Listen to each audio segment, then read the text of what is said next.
We welcome you to this lecture presentation of Be What You Wish to Be What You Believe, dated July 1st, 1951. Before we begin, here is a brief overview of the recited content.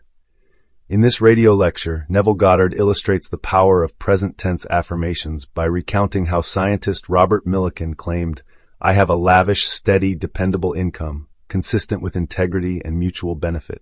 Goddard emphasizes that what we will not affirm as true of ourselves cannot develop in our lives. He teaches that the imagination, when used to experience the wish fulfilled, lifts us to higher levels of consciousness and reshapes our world accordingly.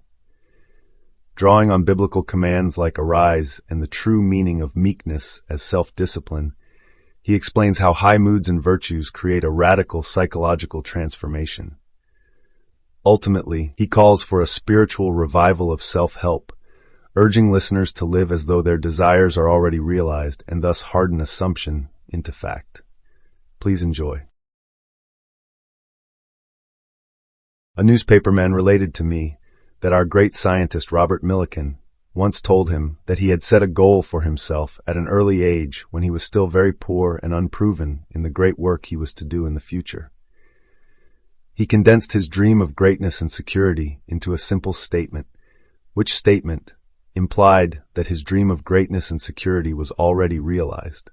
Then he repeated the statement over and over again to himself until the idea of greatness and security filled his mind and crowded all other ideas out of his consciousness. These may not have been the words of Dr. Millikan, but they are those given to me, and I quote, "I have a lavish, steady, dependable income, consistent with integrity and mutual benefit."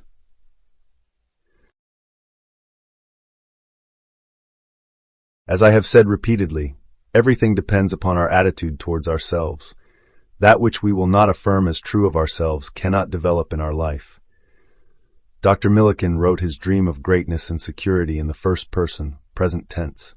He did not say, "I will be great, I will be secure," for that would have implied that he was not great and secure. Instead, he made his future dream a present fact. "I have," said he, "a lavish, steady, dependable income, consistent with integrity and mutual benefit." The future dream must become a present fact in the mind of him who seeks to realize it.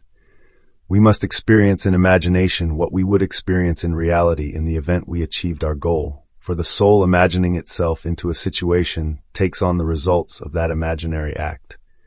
If it does not imagine itself into a situation, it is ever free of the result. It is the purpose of this teaching to lift us to a higher state of consciousness, to stir the highest in us to confidence and self-assertion, for that which stirs the highest in us is our teacher and healer.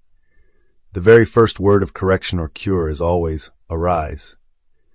If we are to understand the reason for this constant command of the Bible to arise, we must recognize that the universe understood internally is an infinite series of levels, and man is what he is according to where he is in that series. As we are lifted up in consciousness, our world reshapes itself in harmony with the level to which we are lifted. He who rises from his prayer a better man, his prayer has been granted. To change the present state, we, like Dr. Millikan, must rise to a higher level of consciousness. This rise is accomplished by affirming that we are already that which we want to be, by assuming the feeling of the wish fulfilled. The drama of life is a psychological one which we bring to pass by our attitudes rather than by our acts. There is no escape from our present predicament except by a radical psychological transformation. Everything depends upon our attitude towards ourselves. That which we will not affirm as true of ourselves will not develop in our lives. We hear much of the humble man, the meek man. But what is meant by a meek man? He is not poor and groveling, the proverbial doormat, as he is generally conceived to be. Men who make themselves as worms in their own sight have lost the vision of that life, into the likeness of which it is the true purpose of the Spirit to transform this life. Men should take their measurements not from life as they see it, but from men like Dr. Millikan, who, while poor and unproven, dared to assume, "I have a lavish, steady, dependable income, consistent with integrity and mutual benefit." Such men are the meek of the Gospels, the men who inherit the earth. Any concept of self less than the best robs us of the earth. The promise is, Blessed are the meek, for they shall inherit the earth. In the original text, the word translated as meek is the opposite of the words resentful, angry. It has the meaning of becoming tamed as a wild animal is tamed. After the mind is tamed, it may be likened to a vine, of which it may be said, "Behold this vine. I found it a wild tree whose wanton strength had swollen into irregular twigs, but I pruned the plant, and it grew temperate in its vain expense of useless leaves, and nodded as you see into these clean, full clusters to repay the hand that wisely wounded it." A meek man is a self-disciplined man. He is so disciplined he sees only the finest, he thinks only the best. He is the one who fulfills the suggestion, "Brethren, whatsoever things are true, whatsoever things are honest, whatsoever things are just, whatsoever things are pure, whatsoever things are lovely, whatsoever things are of good report, if there be any virtue and if there be any praise, think on these things." We rise to a higher level of consciousness, not because we have curbed our passions, but because we have cultivated our virtues. In truth, a meek man is a man in complete control of his moods, and his moods are the highest, for he knows he must keep a high mood if he would walk with the highest. It is my belief that all men can, like Dr. Millikan, change the course of their lives. I believe that Dr. Millikan's technique of making his desire a present fact to himself is of great importance to any seeker after the truth. It is also his high purpose to be of mutual benefit that is inevitably the goal of us all. It is much easier to imagine the good of all than to be purely selfish in our imagining. By our imagination, by our affirmations, we can change our world, we can change our future. To the man of high purpose, to the disciplined man, this is a natural measure. So let us all become disciplined men. Next Sunday morning, July 15th, I am speaking as the guest of Dr. Bale at 10:30 at the Fox Wilshire Theatre on Wilshire Boulevard, near La Cienega. My subject for next Sunday is changing your future. It is a subject near to the hearts of us all. I hope you will all come on Sunday to learn how to be the disciplined man, the meek man, who changes his future to the benefit of his fellow man. If you are observant, you will notice the swift echo or response to your every mood in this message, and you will be able to key it to the circumstances of your daily life. When we are certain of the relationship of mood to circumstance in our lives, we welcome what befalls us. We know that all we meet is part of ourselves. In the creation of a new life, we must begin at the beginning with a change of mood. Every high mood of man is the opening of the door to a higher level for him. Let us mold our lives about a high mood or a community of high moods. Individuals, as well as communities, grow spiritually in proportion as they rise to a higher ideal. If their ideal is lowered, they sink to its depths. If their ideal is exalted, they are elevated to heights unimagined.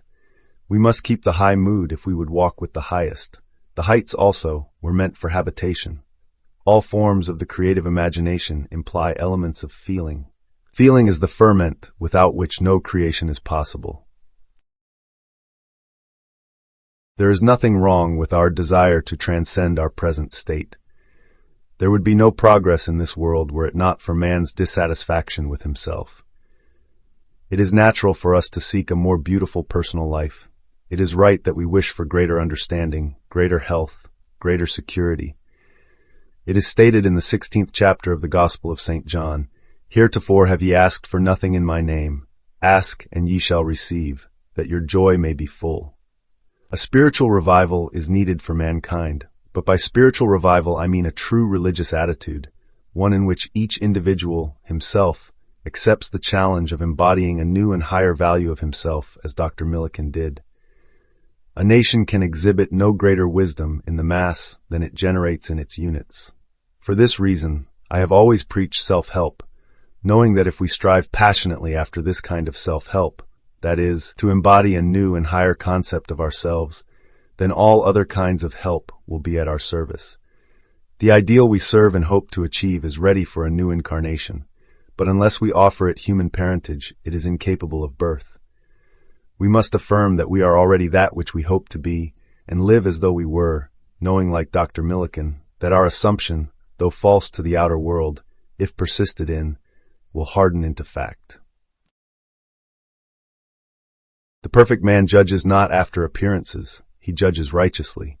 He sees himself and others as he desires himself and them to be. He hears what he wants to hear. He sees and hears only the good. He knows the truth, and the truth sets him free and leads him to good. The truth shall set all mankind free. This is our spiritual revival. Character is largely the result of the direction and persistence of voluntary attention. Think truly, and thy thoughts shall the world's famine feed. Speak truly, and each word of thine shall be a fruitful seed. Live truly, and thy life shall be a great and noble creed.